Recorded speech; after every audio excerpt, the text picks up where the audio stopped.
നമസ്കാരം. ഗ്രഹങ്ങളുടെ രാശിമാറ്റത്തിന്റെ ഫലമായി ശുഭയോഗങ്ങളെ പോലെ തന്നെ അശുഭയോഗങ്ങളും ഉണ്ടാകുന്നുണ്ട്. അശുഭയോഗ ഫലം എല്ലാവരുടെ ജീവിതത്തിലും ഒളിഞ്ഞും തെളിഞ്ഞുമെല്ലാം കാണാം. ഈ മാസം സൂര്യനും ശനിയും ചേർന്ന് സമസപ്തക യോഗം സൃഷ്ടിക്കുന്നുണ്ട്. 7ാം ഭാവത്തിൽ സംക്രമണം ചെയ്യുന്ന ഇവ അന്യോന്യം ദൃഷ്ടിയിലായിരിക്കും. ഇതുകൂടാതെ രാഹുവുമായി ചേർന്ന് സൂര്യൻ ഷടാഷ്ടക യോഗത്തിനും രൂപം നൽകുന്നുണ്ട്. എല്ലാ രാശികളിലും ഇതിന്റെ പ്രഭാവം അനുഭവപ്പെടുമെങ്കിലും 3 രാശികൾക്ക് ഇതുമൂലം വലിയ ദുരിതങ്ങൾ അനുഭവിക്കേണ്ടതായി വരും. ഈ രാശികൾ ഏതെല്ലാമെന്ന് നോക്കാം. മീനം. രാഹുവും ശനിയും സൂര്യനും ഒത്തുചേരുമ്പോൾ ഉണ്ടാകുന്ന അശുഭയോഗം മീനം രാശിക്കാർക്ക് വലിയ കഷ്ടനഷ്ടങ്ങൾക്ക് കാരണമാകും. ഈ രാശിയുടെ 6ാം ഭാവത്തിലാണ് സൂര്യൻ സംക്രമണം ചെയ്യുക. അതിനാൽ ഈ കാലയളവിൽ ആരോഗ്യ സംരക്ഷണത്തിന് ഊന്നൽ നൽകി ശ്രദ്ധയോടെ ഇരിക്കണം. കൂടാതെ ജോലിസ്ഥലത്ത് ഒന്നിനു പിറകെ ഒന്നായി പലവിധ പ്രശ്നങ്ങൾ നേരിടേണ്ടതായി വരും. ജോലിസ്ഥലത്തെ നിയമങ്ങളുമായി ബന്ധപ്പെട്ട് ചില പ്രതികൂല സാഹചര്യങ്ങളെ നേരിടേണ്ടി വരും. കോടതി കാര്യങ്ങളിൽ തിരിച്ചടിയുണ്ടാകും. മാത്രമല്ല ഈ സമയത്ത് വാഹനം ഓടിക്കുമ്പോൾ വളരെയധികം ശ്രദ്ധിക്കണം.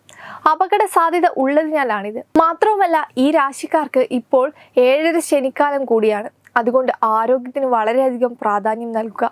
ശത്രുക്കളുമായി ശ്രദ്ധിച്ച് ഇടപഴകുക. കർക്കിടകം. സൂര്യനും ശനിയും രാഹുവും കാരണമുള്ള അശുഭയോഗം കർക്കിടക രാശിക്കാർക്കും തീർത്തും അശുഭകരമാണ്. ഈ കാലയളവിൽ കർക്കിടകം രാശിക്കാർക്ക് ഏതെങ്കിലും കാര്യങ്ങളെ ചൊല്ലി മാനസിക സമ്മർദ്ദം അനുഭവിക്കേണ്ടതായി വരും. കൂടാതെ പുതിയ കാര്യങ്ങൾ ആരംഭിക്കാൻ ഒട്ടും യോജിച്ച സമയമല്ലിത്. പണം കടം കൊടുക്കാതിരിക്കുകയും സാമ്പത്തിക സഹായം ചെയ്യാതിരിക്കുകയുമാണ് ഉചിതം. ചെയ്യുന്ന കാര്യങ്ങളിലെല്ലാം തടസ്സം നേരിടുന്നതായി തോന്നാം. ജീവിത പങ്കാളിയുമായി അസ്വാരസ്യങ്ങൾ ഉണ്ടാകാനുള്ള സാധ്യത കൂടുതലാണ്.